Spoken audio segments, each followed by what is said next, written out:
이재명 대통령은 지난 2025년 12월 5일 충남 천안시에서 열린 타운홀 미팅에서 제가 서울 수도권 집값 때문에 요새 욕을 많이 먹는 편인데 보니까 대책이 없다며 다 그쪽으로 몰려드는데 어차피 땅은 제한돼 있고 사람은 몰려든다고 말했다. 특히 결국 그 문제도 구조적 요인이라 있는 지혜 없는 지혜 다 짜내고 주변 모든 정책 역량을 동원해도 쉽게 해결되지 않는다며 사실상 정책 실패를 인정하는 듯한 발언을 했다.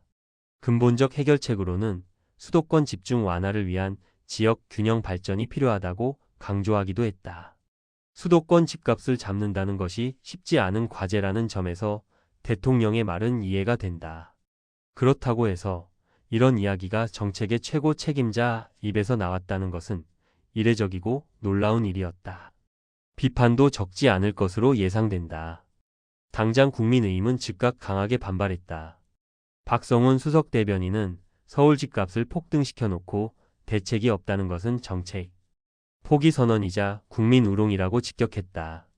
그러면서 정부가 취임 6개월 동안 토지 거래 허가제를 비롯한 3중 규제와 고강도 대출 규제를 동시에 쏟아냈지만 집값은 못 잡고 M1 실수요자들만 잡았다고 비판했다. 특히 불과 몇 달 전만 해도 대출 규제는 맛보기, 수요 억제책은 아직도 남아있다고 자신했는데 현실은 전세월세 폭등, 거래 절벽, 주거 불안 심화와 자산 양극화만 남았다고 꼬집었다. 수도권, 특히 서울의 집값이 높다는 점은 객관적 지표인 소득 대비 주택 가격 비율, 즉 PIR 지수로 확인된다. 현재 한국 국민의 연간 평균 가구 소득이 6천만 원인데 서울 시내 평균 아파트 값이 2025년 10월 기준으로 14억 원이라고 한다. PIR 지수가 23이 넘는 것이다. 이는 한국 국민이 한 푼도 안 쓰고 연간 소득을 23년 모아야 서울 평균 가격의 아파트 한 채를 살 수 있다는 의미이다. 강남 아파트의 경우는 40, 50을 넘는 수치이다. 아파트가 아닌 서울 주택과 빌라의 PIR 지수도 17이나 된다. 반면 뉴욕시의 경우는 PIR이 11이고 LA는 8이다. 일본 도쿄의 경우는 12이다. 미국과 일본의 주요 도시의 집값이 한국의 경우보다 낮은 것이다. 그만큼 한국의 집값에 거품이 끼어 있음을 말해준다. 부동산 전문가에 의하면 GDP 규모나 소득 수준을 고려해 볼 때 서울의 평균 집값은 5억 정도가 적당하고 현재의 집값은 정상적인 가격보다 2배 이상 부풀려져 있다고 한다. 서울 집값에 거품이 낀 이유는 여러 가지 요인이 있을 것이다. 수요 측면에서 수도권으로 몰리는 인구 이동 때문이기도 하고 공급 측면에서 충분한 주택 공급이 이루어지지 못했기 때문이기도 하다. 이재명 정부 출범 이후 그동안 3차례의 부동산 대책이 나왔지만 장기적으로 볼 때 공급 부족을 해소하기 위한 충분한 대책은 아니었다는 것이 일반적인 평가이다. 하지만 필자의 견해로는 공급 대책 역시 일시적인 효과가 있겠지만 근본적인 해결이라고 보기는 어렵다. 이미 인구의 절반 이상이 수도권에 몰려 살고 있는 상황에서 수도권에 주택을 추가로 공급하는 것은 지방 이탈과 소멸을 더욱 가속화할 뿐이다. 지난 수십 년 동안 집값 대책의 핵심이 공급 대책이었고 수도권에 수많은 신도시와 주택이 건설되어 왔음에도 불구하고 집값은 꾸준히 상승해 왔다. 사실 어느 나라에서나 지방보다 살기 좋은 도시로 인구가 몰리는 것은 자연스러운 현상이다. 그럼에도 불구하고 유독 한국에서만 현재 부동산 폭등과 집값 안정 문제가 국가 정책의 최우선 과제가 되고 있는 이유는 무엇일까? 하나의 원인은 부동산 보유가 재산 증식의 수단으로 인식되지 않는 유럽이나 일본과는 달리 한국의 경우 보유세가 낮다는 점이다. 취득세와 양도소득세 그리고 종부세가 있다고는 하지만 미국이나 유럽과 비교해 볼 때 부동산 보유세가 훨씬 낮은 것이 현실이다. 미국의 경우 주마다 다르기는 하지만 평균적으로 매년 부동산 가격의 1에서 2%를 보유세로 낸다. 또 다른 원인을 찾자면 정부의 실패이다.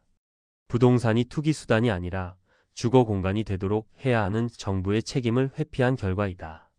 부동산에는 상승기와 하강기라는 사이클이 존재한다. 한국의 경우에도 사이클이 있었다. 2017년 문재인 정권 등장 이후 오르기 시작한 집값은 2022년 하락 국면에 진입했다.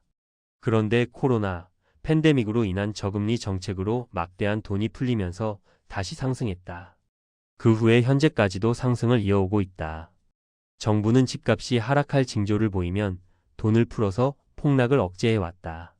부동산 폭락을 두려워한 정부가 인위적인 조정에 나선 결과 거품을 키워온 것이다. 이재명 대통령은 모든 정책 역량을 동원해도 쉽게 해결되지 않는다고 말했지만 사실 해결책이 없는 것은 아니다.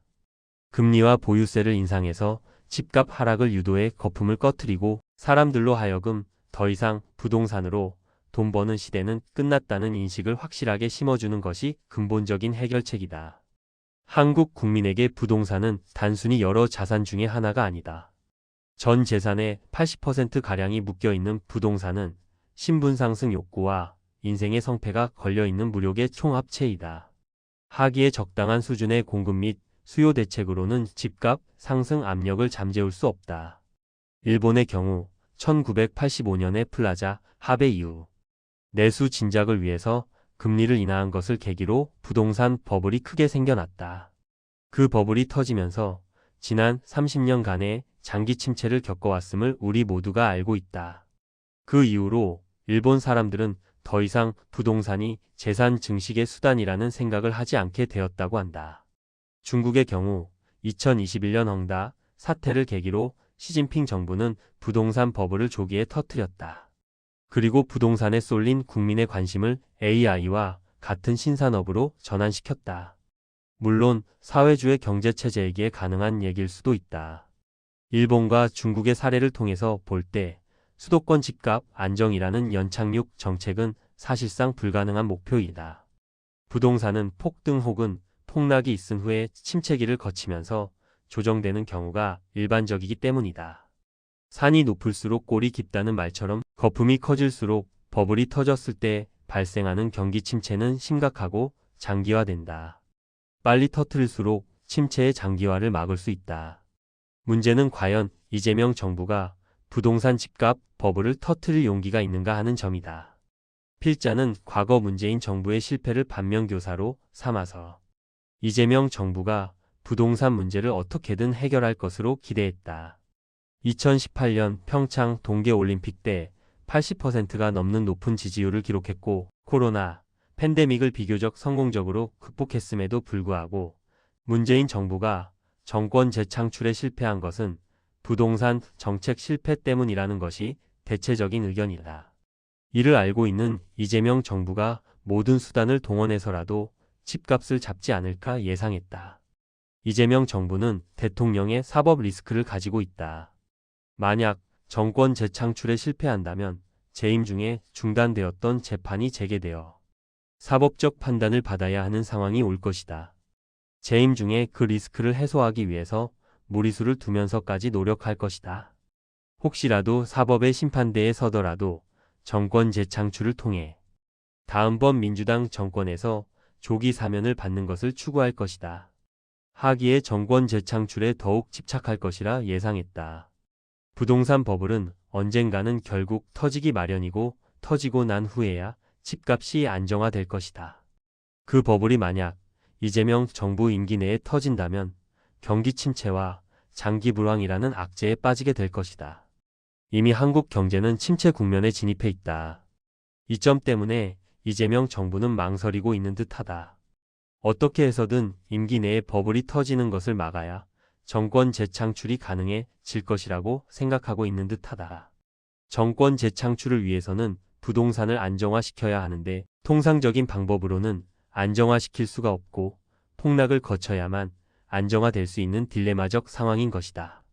이재명 정부는 과감하게 폭탄을 스스로 껴안고 장렬하게 전사할 것인가? 아니면 어떻게 해서든 폭탄이 터지지 않도록 한 후에 다음 정권에 떠넘길 것인가 하는 문제에 빠져 있다.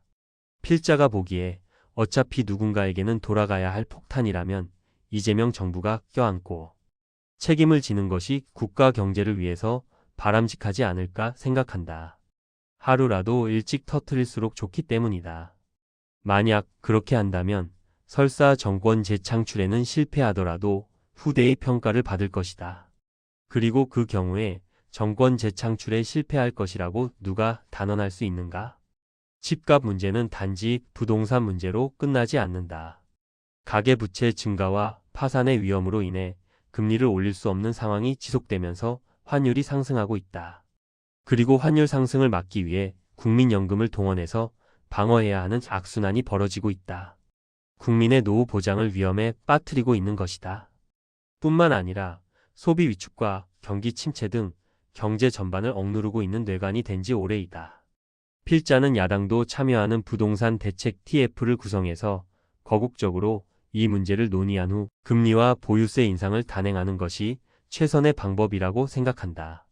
설사 야당이 반대하더라도 국회의 압도적 다수를 차지하고 있는 이재명 정부라면 입법권 행사를 통해서 금리와 보유세 인상을 단행할 수 있을 것이다.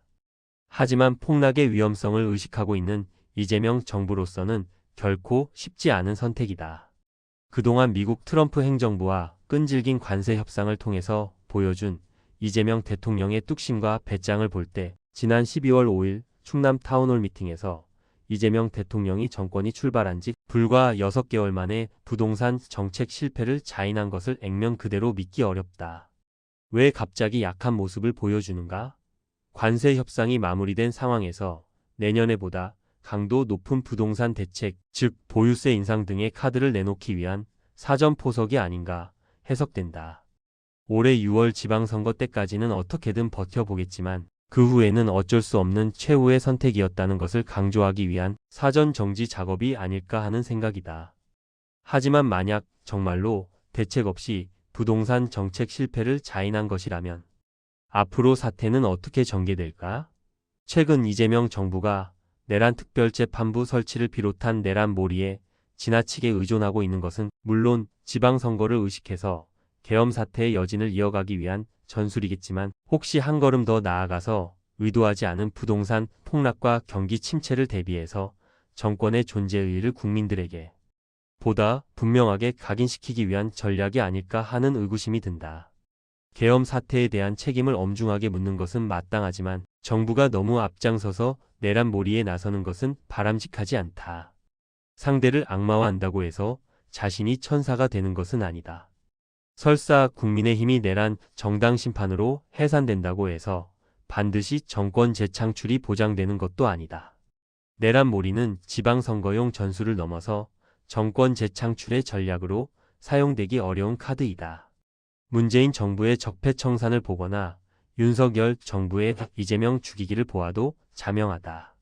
그러한 꼼수보다는 당면한 문제를 직시하고 정면 돌파함으로써 국민들에게 정당한 평가와 선택을 받는 것이 지름길이다.